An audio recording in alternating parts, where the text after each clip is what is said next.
soyez les bienvenus. Merci aussi à ceux qui viennent, soyez les bienvenus pour le message de ce dimanche 13 décembre 2020. Donc, le titre de mon message aujourd'hui, c'est « Élargis l'espace de ta tente ». Mais avant tout, je vais prier. Seigneur, merci pour le message que tu as mis sur mon cœur, que vraiment ça puisse correspondre à un besoin qu'ont mes frères et sœurs.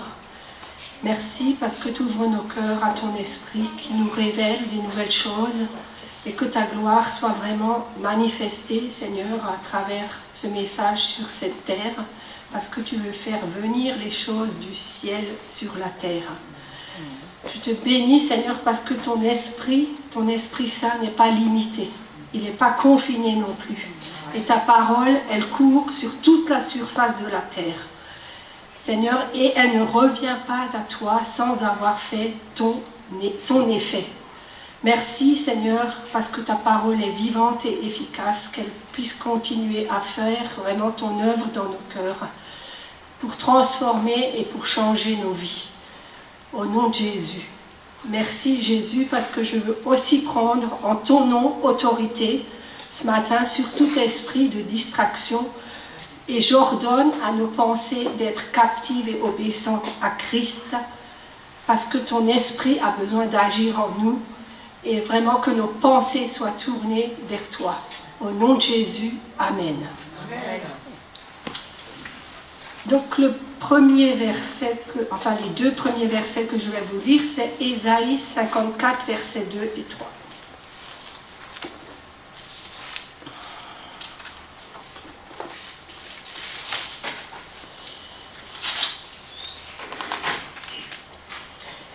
Élargis l'espace de ta tente, qu'on déploie les couvertures de ta demeure, ne retiens pas, allonge tes cordages et affermis tes pieux. Car tu te répandras à droite et à gauche, ta postérité envahira les nations et peuplera des villes désertes. Donc, verset 2, élargis l'espace de ta tente.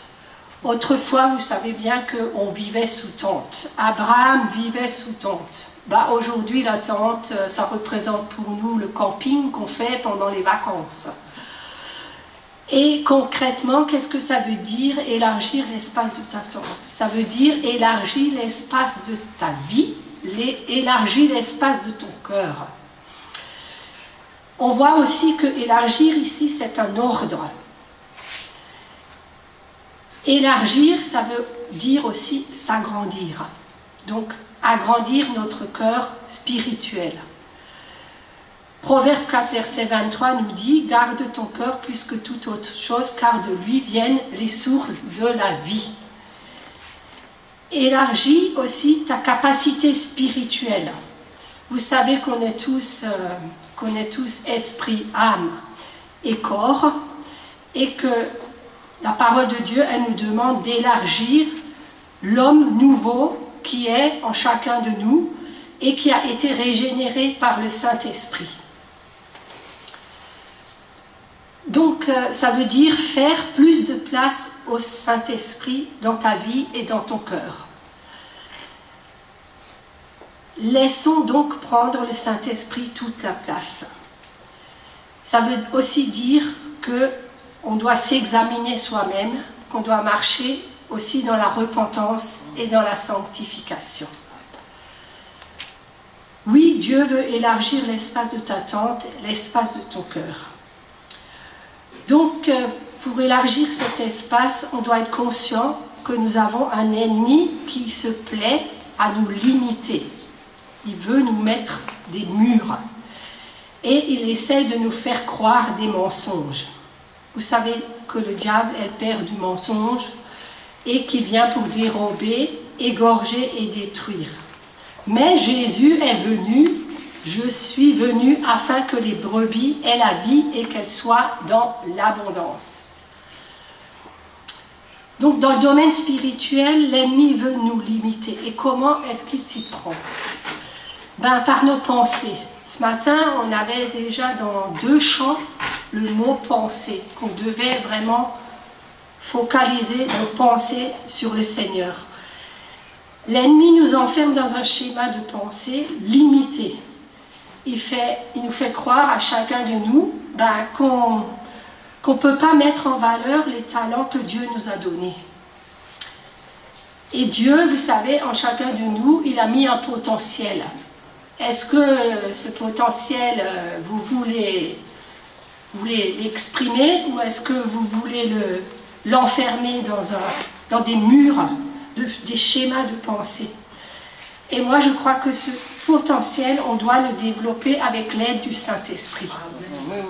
Et bon, bien sûr, pour développer avec l'aide du Saint-Esprit, il faut lire la parole, il faut prier, se mettre dans la présence du Seigneur et regarder toujours vers le haut. Donc l'ennemi, qu'est-ce qu'il va vous souffler dans vos pensées? Par exemple, tu es un incapable, il va te souffler que tu vaux rien, donc sachez que vous avez de la valeur aux yeux de Dieu. Et que Dieu vous aime et qui vous a pas, j'allais dire, parachuté sur terre comme ça, mais que vous êtes vraiment dans son cœur.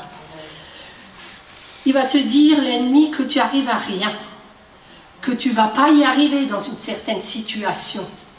Et je me rappelle une fois dans une certaine situation, je ne sais plus ce que c'était, mais je sais que j'avais eu une petite carte de quelqu'un où il y avait marqué « Tout ira bien ». Donc, essayez de vous encourager par la parole de Dieu et croyez qu'aucune situation à notre Dieu est impossible à résoudre. Et l'ennemi va aussi te dire, tu n'es pas capable de faire ce que Dieu te demande. Alors, j'aimerais vous encourager à commencer par des petites choses et pas non plus à vous comparer. Et il faut dire que moi, des fois, je me compare. Façon de parler, mais je me dis, mais voilà, t'es pas Joyce Meyer, t'es pas... Mais Seigneur, il veut pas ça. Moi, je suis Monique, ça veut dire en plus unique. Voilà, et je veux faire ce que Dieu me demande de faire. Même si c'est qu'un sourire à quelqu'un, ou un geste de bonté, ou de prendre quelqu'un dans ses bras, t'as pas le droit en ce moment, mais c'est pas grave. Spirituellement, je peux vous prendre dans les bras, je peux vous porter dans la prière. L'ennemi veut aussi dire à certaines personnes, tu peux pas pardonner ça. Et sachez que le pardon, c'est une décision qu'on prend, et avec l'aide du Saint-Esprit, on peut pardonner. Le Saint-Esprit, en fait, le Seigneur, il nous dit d'aimer même nos ennemis. C'est quelque chose de pas facile. Et peut-être que nous, on n'a pas des ennemis physiques, je veux dire, des gens qui veulent nous tuer chaque jour, mais que des fois, quand on nous fait un petit bobo, on a envie de se révolter, on est en colère contre la personne. Eh bien, le Saint-Esprit, il te dit, si, prie pour cette personne et tu es capable de pardonner et d'aimer cette personne, malgré tout. Parce que si le Saint-Esprit vit en vous, il va vous aider. Et par exemple, aussi un geste, vous savez, vous pouvez aussi répandre une parole d'amour, et peut-être que vous ne vous sentez pas capable, mais avec l'Esprit de Dieu, on peut tout faire. Donc, élargir l'espace de notre tente, c'est aussi abandonner notre vie entière au Seigneur. Pas un petit bout, mais toute notre vie. Et je crois qu'il faut être entier et intègre devant Dieu. Le Seigneur, il veut être votre sauveur, mais il veut être aussi le Seigneur. Et si vous lui laissez qu'un petit pourcentage de votre vie, eh bien, il n'est pas votre Seigneur, il est uniquement votre sauveur. Donc, il faut lui donner 100%. Et il veut changer vraiment votre vie, et il veut prendre les rênes de votre vie, et il veut aussi vous embarquer dans sa barque. Donc, il est nécessaire de briser ces murs d'enfermement, aussi en renouvelant notre intelligence dans la parole de Dieu, dont l'importance de la connaître. Parce que si vous ne connaissez pas la parole, si vous ne la lisez pas, si vous ne renouvelez pas votre intelligence, ce n'est pas possible. Donc, il est dit dans Proverbe 23, le verset 7, « Car il, donc on parle de l'homme, est tel que sont les pensées de son âme. » Si vous nourrissez pas votre âme par la parole de Dieu, vous ne pouvez pas avoir la pensée de Dieu. En d'autres termes, ça veut dire « je suis ce que je pense » ou « ce que je pense détermine ce que je suis ». Donc là, l'apôtre Paul, il parlait aux païens et il leur dit « Les païens qui marchent selon la vanité de leurs pensées, ils ont l'intelligence obscurcie, ils sont étrangers à la vie de Dieu. » C'est Éphésiens 4, versets 17 et 18. Et il décrit ensuite leur manière de vivre, le résultat de ce qu'ils sont. Lorsqu'on donne notre vie au Christ, à Jésus, le Saint-Esprit vient faire une œuvre de restauration. Nous apprenons à ne plus penser comme le monde, mais comme Dieu. Cela nous transforme et nous permet de découvrir la volonté de Dieu pour notre vie. On va prendre Romains 2, verset 2.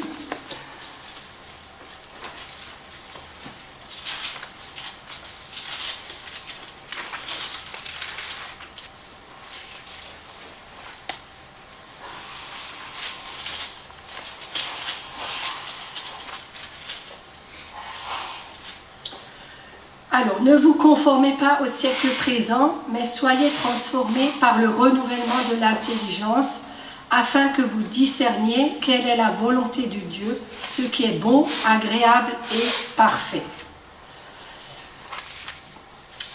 Donc, élargissons nos pensées et pensons comme Dieu.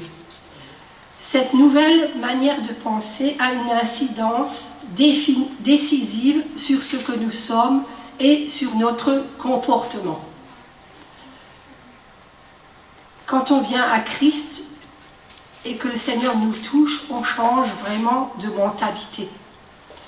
Et je crois qu'on doit travailler toute sa vie sur cet état d'esprit qu'on a, et on doit se laisser vraiment remplir et inonder du Saint-Esprit.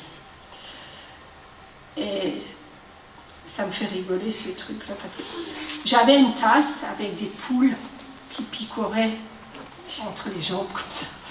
Et il y avait un serviteur de Dieu ici qui a donné un message sur les poules et sur l'aigle.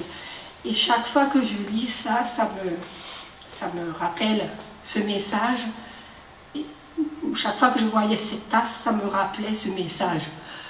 Donc souvent, nos pensées nous retiennent dans des situations de poules, alors que nous sommes appelés à devenir des aigles, à déployer pleinement nos ailes dans toute leur envergure.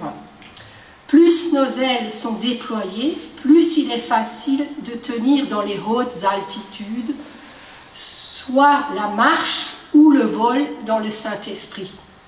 Notre façon de penser engendre nos attitudes et limite notre altitude, celle où Dieu nous attend. Donc, soyez des aigles et pas des poules, et ne regardez pas toujours à ce que vous avez là à picorer, mais picorer, levez les yeux vers le ciel et volez comme des aigles.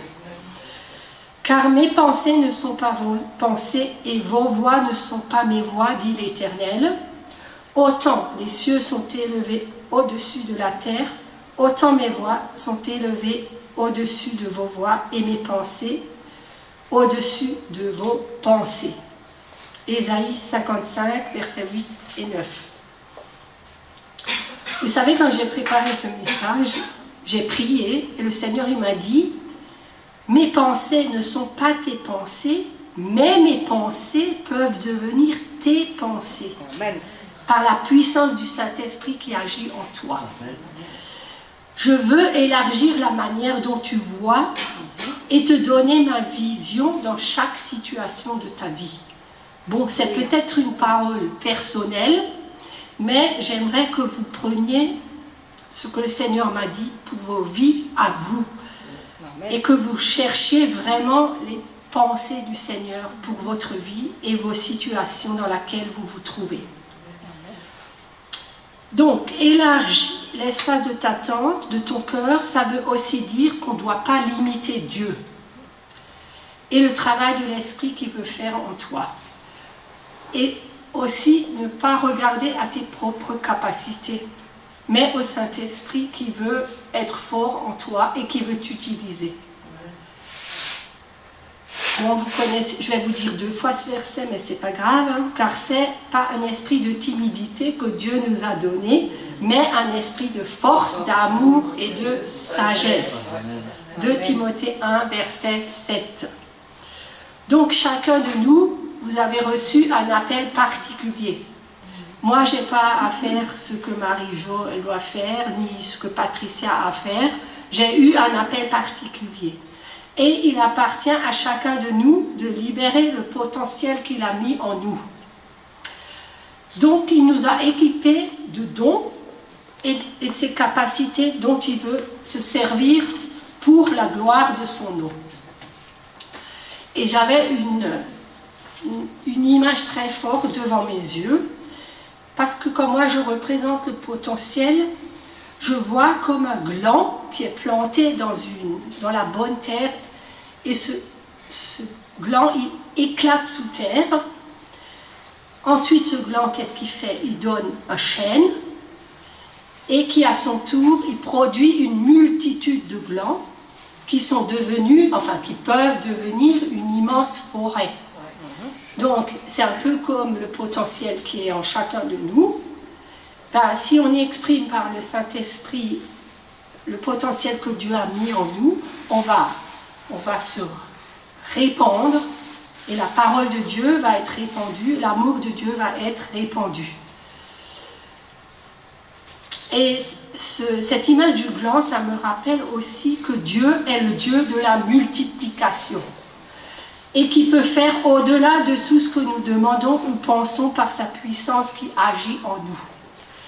Et cette semaine, j'ai aussi lu quelque chose que Claude Payan a mis sur son Facebook, qui disait qu'il fallait commencer par les toutes petites choses, et qu'il fallait se lancer, et qu'il ne fallait pas dire peut-être oui je suis appelé à ça, mais il faut avoir de la hardiesse, il faut savoir se lancer, même si ça nous coûte ou si on ne voit pas où on va arriver, mais c'est le Seigneur qui va nous faire cheminer pas à pas et qui va nous montrer le chemin. Et vous savez, il peut vous surprendre, et je pense qu'il va nous surprendre les prochains temps. Parce que vraiment j'ai cette image, surtout pour les femmes, messagères de bonnes nouvelles. J'ai ça à cœur et je sais que, j'allais dire, c'est dans l'esprit. Je vois les choses dans l'esprit et je sais qu'il y a des serviteurs de Dieu qui voient aussi ça dans l'esprit venir vraiment sur ce pays de France. Amen. Yes, oui. Donc le Seigneur, il a aussi surpris Abraham. Donc il a dit à Abraham, je t'appelle dans un pays que tu ne connais pas. Donc il va peut-être aussi vous appeler dans un pays, je vais dire peut-être spirituel, ça ne veut pas dire, bon, il peut vous appeler en Afrique ou voilà. Mais je t'appelle dans un pays que tu ne connais pas, je t'appelle à faire quelque chose que tu n'as jamais fait. C'est un nouveau pays dans lequel je t'appelle. Et Abraham, qu'est-ce qu'il a fait? Il a obéi et il s'est déplacé par la foi. Donc, si Dieu vous demande de vous déplacer par la foi, obéissez. Et Abraham, il n'avait non plus jamais emprunté ce chemin avant. Il n'était jamais passé par là. Mais Dieu lui a parlé et au fur et à mesure qu'il lui a parlé, il a marché. Donc Dieu, c'est pareil, au fur et à mesure que vous marchez, il va vous faire avancer, il va vous révéler, et il va vous montrer le pays où il veut vous conduire. Et pour ça, Abraham, il a dû faire entièrement confiance à Dieu. Et je veux vous encourager à faire entièrement et totalement confiance à notre Seigneur. Et quand on apprend ça, nous sommes libres des limites que nous avons mises sur nos propres vies. Les murs tombent. Amen. Nous avons pour certains d'entre nous aussi le besoin de planifier à l'avance où on va. Et je peux me parler à moi-même.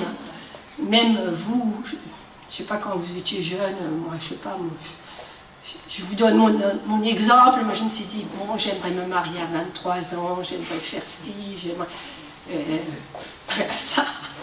Ben non, c'était tout autre chose.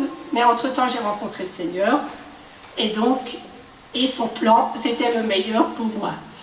Là je parle pour moi, mais je pense que des fois on veut aussi planifier dans notre on se fait un programme pour la semaine, et il y a des choses qui viennent entre.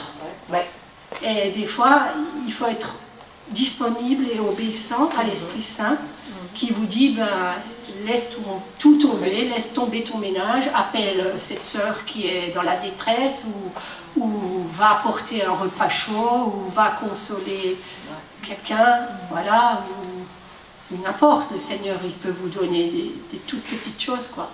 Et des fois, il faut se laisser déranger par l'Esprit Saint, parce que vous pouvez peut-être même gagner quelqu'un à Christ. Hein. Le Seigneur, vous pouvez par votre attitude gagner quelqu'un à Christ, mais aussi bien sûr par vos paroles. Donc, élargis l'espace de ta tente. Élargis ta confiance à Dieu. Donc ça veut aussi dire laisser Dieu nous transformer pour mourir à nous-mêmes. Il faut que nous mourions à notre ancienne vie pour que la nouvelle vie prenne plus de place. Jean 3,30 nous dit « Il faut qu'il croisse et que je diminue ». Donc on va prendre Ésaïe 54, 4 et 5.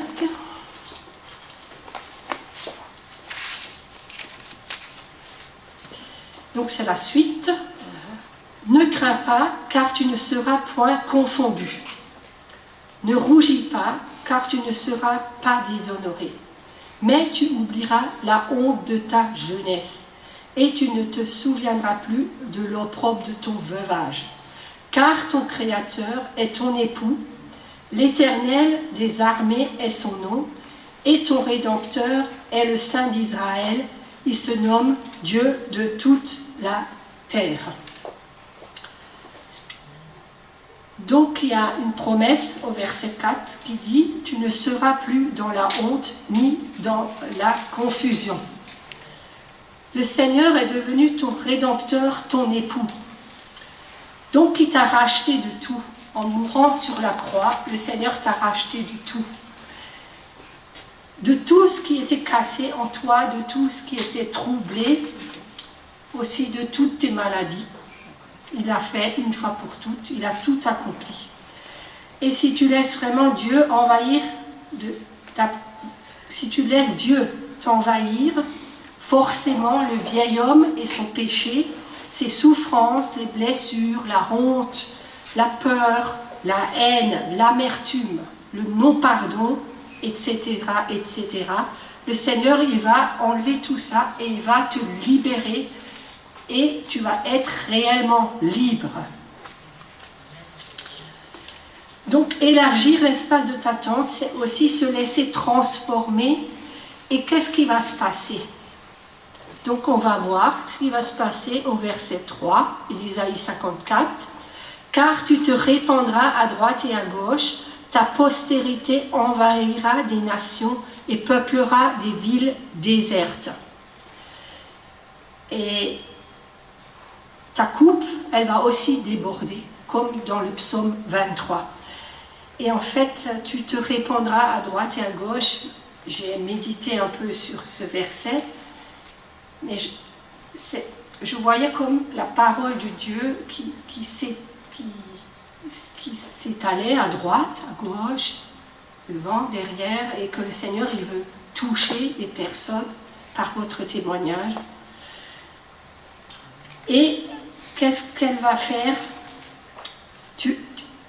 La coupe, elle va déborder aussi en amour, elle va déborder en pardon, elle va déborder en bonté, elle va déborder en compassion pour les autres personnes. Alors, c'est pas fini. Élargir l'espace de ta tente passe aussi par la soumission à Dieu. Est-ce qu'on est pleinement soumis? Être soumis à quelqu'un, c'est être placé sous l'autorité ou la responsabilité de quelqu'un. Bon, si vous avez eu, ou si vous travaillez, vous savez ce que c'est un chef. Donc, ne pas lui résister, ça veut dire, et obéir. Donc, Jacques 4, versets 7 et 8, « Soumettez-vous donc à Dieu, résistez au diable, et il fuira loin de vous. Approchez-vous de Dieu, et il s'approchera de vous. Nettoyez vos mains, pécheurs, purifiez vos cœurs, hommes irrésolus. » Donc, si vous voulez que l'ennemi vous soit soumis, vous avez besoin de vous soumettre en premier à Dieu pour pouvoir vraiment lui résister et poursuivre pleinement Dieu. Alors, ne fixez pas de limite à Dieu, donnons-lui tout dans tous les domaines de notre vie et il nous conduira à bon port. Donc, si on se soumet complètement à sa seigneurie, c'est comme que le Seigneur soit le Seigneur de notre vie, qu'on puisse se soumettre à sa pleine seigneurie. Notre prière, c'est de dire au Seigneur, je suis prête à faire ce que tu veux, quand tu veux, aller où tu veux, faire les choses de la manière dont tu veux et au moment où tu as choisi que tu veux que je les fasse. Donc, élargir l'espace de ta tente, ça veut dire élargir ta soumission, être de plus en plus soumis au Seigneur, dans les choses importantes, mais aussi dans les toutes petites choses. Et c'est aussi écouter la voix du Saint-Esprit et surtout lui obéir. Mais élargir ta soumission, ça veut aussi dire savoir aussi comment prier à une manière conforme à ce que Dieu veut. Intercéder comme Dieu veut. Faire des prières de foi et pas...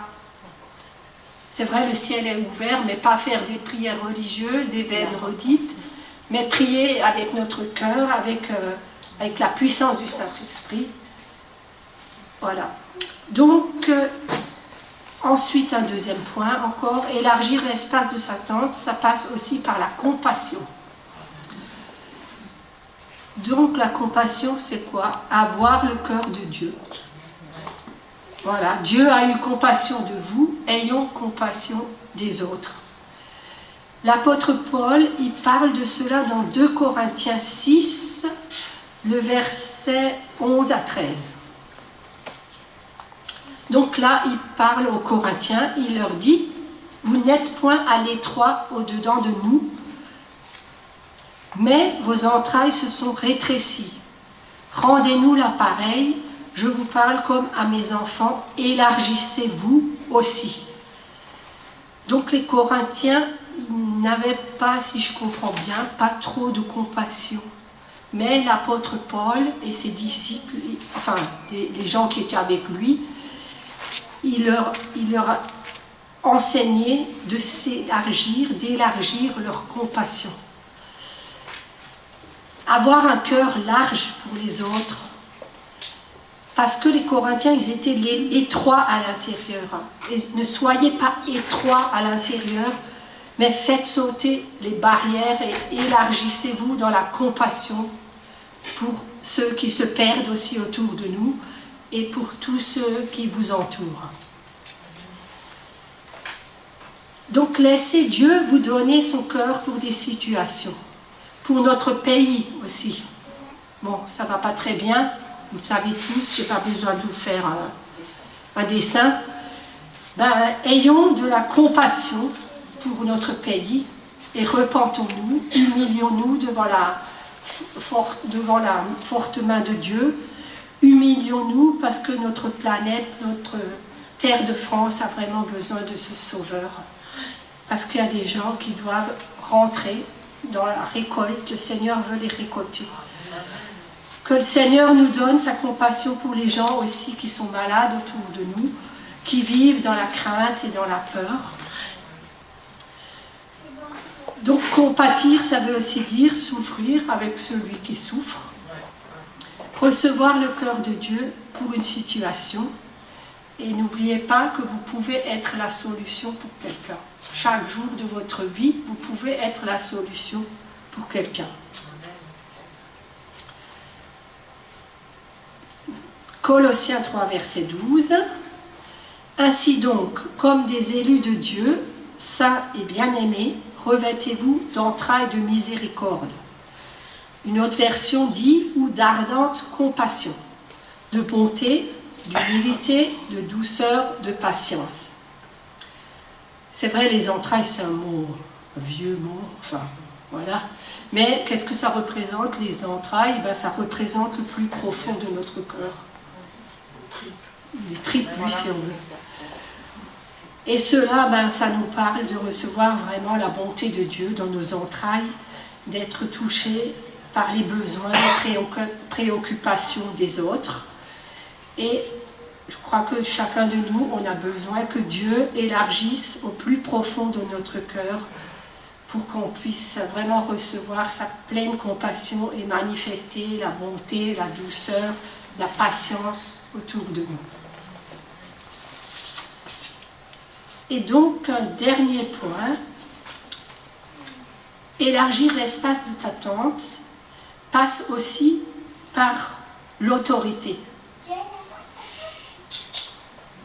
En fait, vous avez besoin d'avancer, vous avez besoin de vous élargir dans l'autorité pour pouvoir faire ce que Dieu a dit. Dieu vous a donné une autorité et des fois on l'oublie.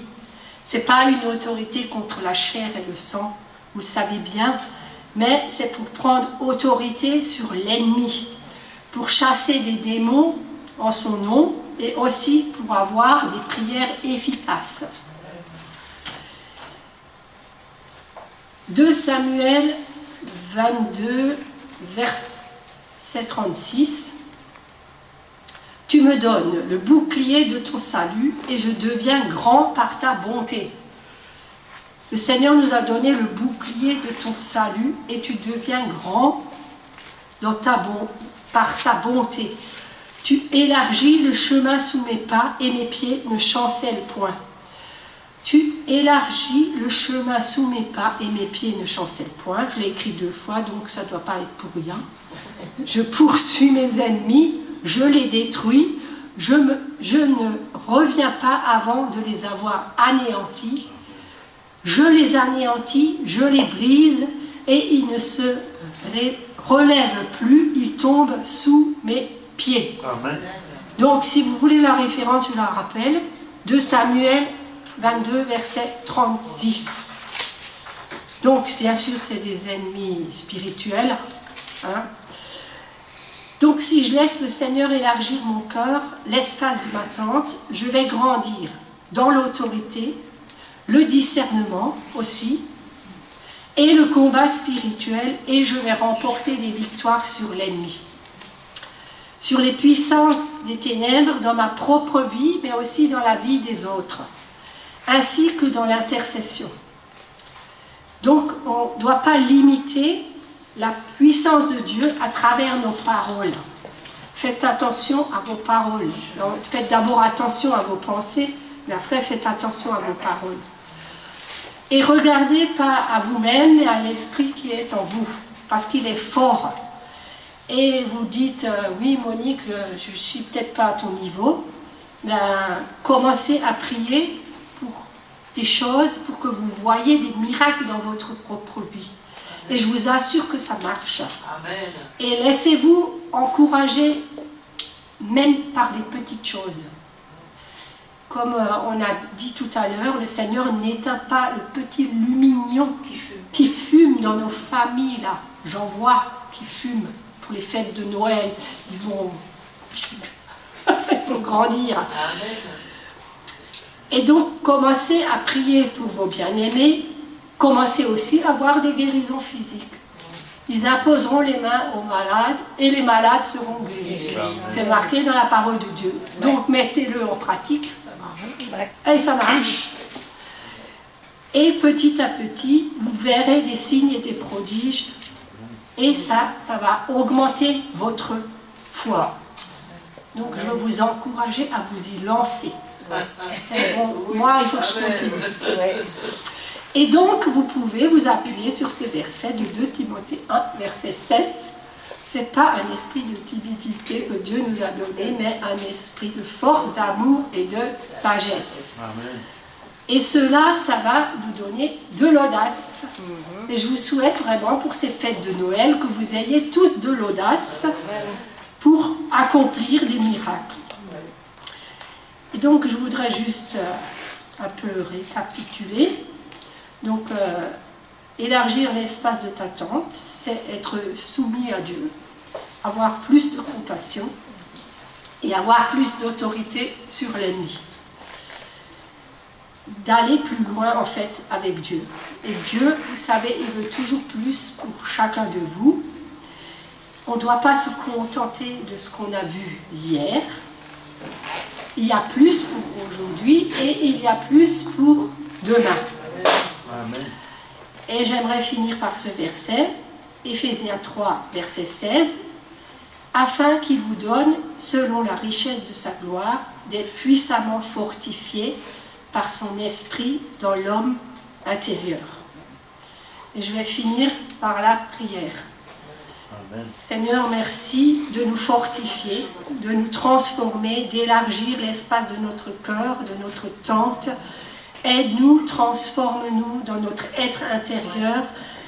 Transforme-nous par la puissance de ton Saint-Esprit afin que nous puissions accomplir les œuvres que tu as préparées d'avance pour chacun de nous, que ce soit, Seigneur, pour chacun individuellement, mais aussi les œuvres que tu as préparées d'avance pour nous collectivement. Seigneur, nous voulons élargir notre soumission à toi. Seigneur, nous voulons élargir notre compassion pour les autres. Seigneur, nous voulons nous élargir dans l'autorité que tu nous as donnée.